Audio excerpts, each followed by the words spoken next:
एक दिन ठंड के मौसम में अंग्रेजी सेना के हिंदुस्तानी सिपाही सागर के किले के सामने से चलते हुए आ रहे थे। वो सिपाही लंबे चौड़े चुस्त राजपूत और भूमियार थे। हाथों में तलवार और कंधे पर सरकारी बंदूक टंगी हुई थी। वो सिपाही 2 साल बाद छुट्टी मिलने पर अपने गांव जा रहे थे और उनकी कमर पर एक चमड़े का झोला बंधा हुआ था जिसमें उनकी 2 साल की कमाई यानी उनकी तनख्वाह चांदी के सिक्के के रूप में रखी हुई थी। जब ये सिपाही किले की तरफ आ ही रहे थे तो स्लीमन उस वक्त किले के बुर्ज पर खड़ा हुआ था।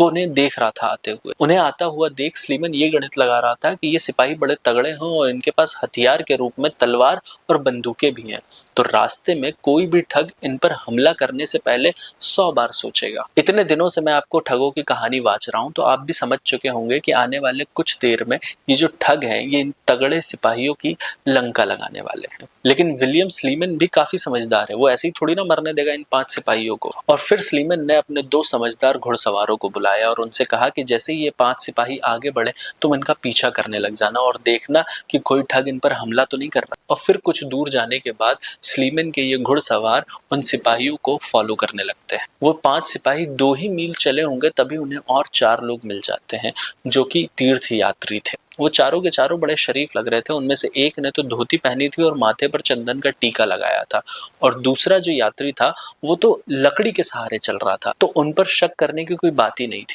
उन यात्रियों ने सिपाहियों को देखते ही कहा कि राम राम सूबेदार साहब, हम लोग काशी से लौट रहे हैं और आगे का जो रास्ता है वो काफी घने जंगल से होकर गुजरता है जिनमें डाकुओं का खतरा है, और आप जैसे कंपनी बहादुर अगर हमारे साथ रहेंगे तो रास्ते में हमें किसी भी चीज का डर नहीं होगा। और ये सुनते ही सिपाहियों ने गर्व महसूस किया। उन्होंने कहा कि हमारे रहते हुए तुम्हारा कोई बाल भी बाका कर दे तो लानत है हमारी जिंदगी पर, चलो हमारे साथ। और अब वो 5 सिपाही उन 4 तीर्थ यात्रियों के साथ घने जंगल की तरफ बढ़ने लगे। और दूर से ये सारा मंजर स्लीमन के घुड़सवार देख रहे थे।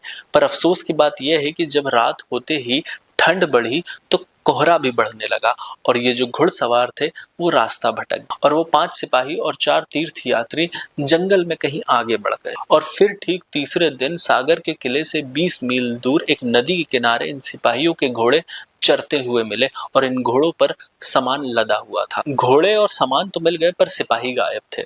स्लीमन को जैसे ये खबर मिली वो मौके वारदात पर पहुंचे। स्लीमन ने देखा कि उसके सिपाहियों ने जो गायब हुए हैं उन सिपाहियों के सारे सामान और बंदूक एक जगह इकट्ठा करके रखे हुए। तो स्लीमन गुस्सा जाता है और पूरे जंगल को घेरवा देता है और स्लीमन ये ऑर्डर देता है कि मिट्टी खोदना चालू करो। मिट्टी इस आस में खोदी जा रही थी कि उन 5 की लाश मिल जाए, और लकीली जहां घोड़े मिले थे उसी नदी के किनारे उन 5 की लाश एक छोटे से गड्ढे में ठूस ठूस कर भरी हुई थी। और उन 5 का भी वही हश्र हुआ जो बाकियों का होता है। घुटने टूटे हुए थे, कोहनी मुड़ी हुई थी और गर्दन पर एक नीला निशान। स्लीमन ये नहीं समझ पा रहा था कि इन सिपाहियों के पास बंदूकें और तलवारें दोनों होने के बावजूद भी ठगों ने इन 5 को ओवर पावर कैसे कर लिया। और फिर स्लीमन इन ठगों को पकड़ने के लिए नई तरकीब लगाता है। उसने सोचा कि अगर मैं इन ठगों के किसी बड़े आदमी को पकड़ लूं जो इनकी भाषा भी समझता है तो शायद वो मुझे बता दे कि इनका सरदार कौन। यहाँ आपको समझने की जरूरत है कि ठगों में एक नियम होता है कि जिस भी आदमी ने सबसे ज्यादा खून किए हैं या फिर जिस भी आदमी का खानदान ये काम सदियों से करते हुए आ रहा है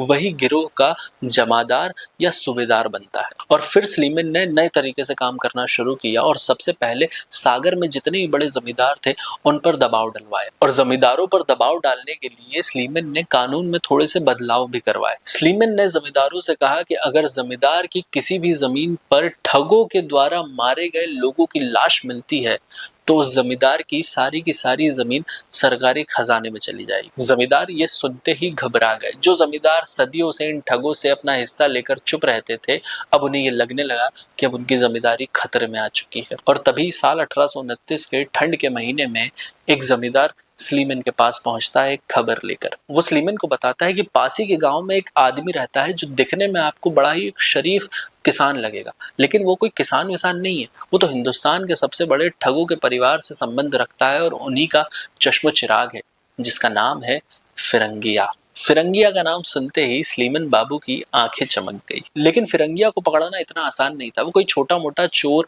डकैत या लुटेरा थोड़ी ना था। वो तो ठगों का सरदार था। उसके अंदर 300 भुट्टोत काम करते थे, यानी स्ट्रैंगलर जो गला घोट के मारते हैं वो काम करते थे। और फिरंगिया भेस बदलने में एकदम उस्ताद था, तो उसको पहचानना ही बड़ा मुश्किल का काम था। तो स्लीमन ने फिरंगिया को पकड़ने के लिए ऐसा कौन सा जाल बिछाया, इसकी कहानी मैं आपको अगले अध्याय में सुनाऊंगा। तब तक के लिए आप ये सोचते रहिए कि फिरंगिया ने ऐसी कौन सी गलती करी थी जो वो स्लीमन के चंगुल में फंस गया। और ऐसी ही कहानियां सुनने के लिए आप बने रहिए शहरनामा के साथ।